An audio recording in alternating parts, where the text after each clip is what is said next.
When I look back on that summer, I realize it was one of the most important times in both my life and my nephew's. My name is Rachel Adams, and I've always been close to my family, especially my sister's son, Ethan. He was 17 that year, bright, kind, but shy. He had always looked up to me as a mentor more than just an aunt. I never imagined that one small conversation on the porch would end up teaching us both about courage, trust, and growing up the right way. It all started one quiet evening in June. I had just finished watering the garden when I saw Ethan sitting on the porch steps, staring at the fading sunset. His expression looked troubled, like something was weighing on him. I asked him gently, "Hey kiddo, you okay?" He hesitated before nodding, though his eyes told a different story. I knew him too well to believe that. He finally said, "Aunt Rachel, can I ask you something kinda personal?" His voice trembled a little. I smiled and told him, "Of course. You can talk to me about anything." He took a deep breath and said softly, "I think I'm nervous about growing up. About doing things right. Everyone acts like I should already know everything, but I don't."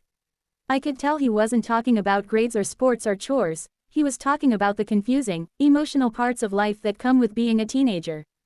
He wasn't asking about anything inappropriate, he was genuinely scared about stepping into adulthood. I remember sitting down next to him, making sure he knew he was safe to be honest. "You don't have to have all the answers," I told him. "That's part of growing up, learning through experiences, mistakes, and patience." Ethan admitted that lately he had been comparing himself to others.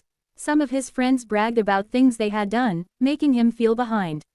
He worried he wasn't good enough, or experienced enough, to fit in. I felt a pang of sadness hearing that. Social pressure can be cruel at that age. I said, "Ethan, never measure your worth by what others claim. Most of the time, people exaggerate just to feel better about themselves." He looked down, fiddling with a loose thread on his sleeve. "But what if I never catch up?" he asked. That was the moment I realized how serious his worries were. "Catching up," I said, "isn't a race. Everyone has their own timeline. What matters is your character, how you treat others, how honest and kind you are."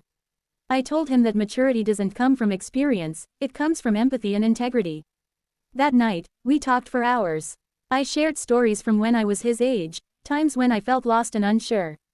I told him about my first job, my fears, and how I learned the importance of patience. Ethan listened like each word mattered. It was one of the most open, genuine conversations we ever had. Over the next few weeks, Ethan started to change. He became more confident, but in a quiet, grounded way. He started volunteering at the local library, mentoring younger kids, and found joy in helping others. One afternoon, he told me, "You know, Aunt Rachel, I think what you said about kindness being real strength, it finally makes sense." That summer turned into a lesson about values that went beyond advice. Ethan learned to take pride in being patient, respectful, and authentic. I learned that sometimes, being a role model means simply listening and offering truth without judgment. Months later, when he left for college, he hugged me tightly and said, "You helped me understand who I want to be." I smiled and told him, "You did all the work, I just helped you see it." Watching him drive away, I realized how meaningful that summer had been, not just for him, but for me too. Now, years later, Ethan's a youth counselor. He still calls me sometimes to talk about the teens he works with, the ones struggling to find their place in the world. And every time he shares their stories, I'm reminded of that summer evening on the porch. It wasn't just a talk between an aunt and her nephew, it was the start of a ripple effect that changed more lives than we could have imagined. We often think that teaching someone means giving them answers.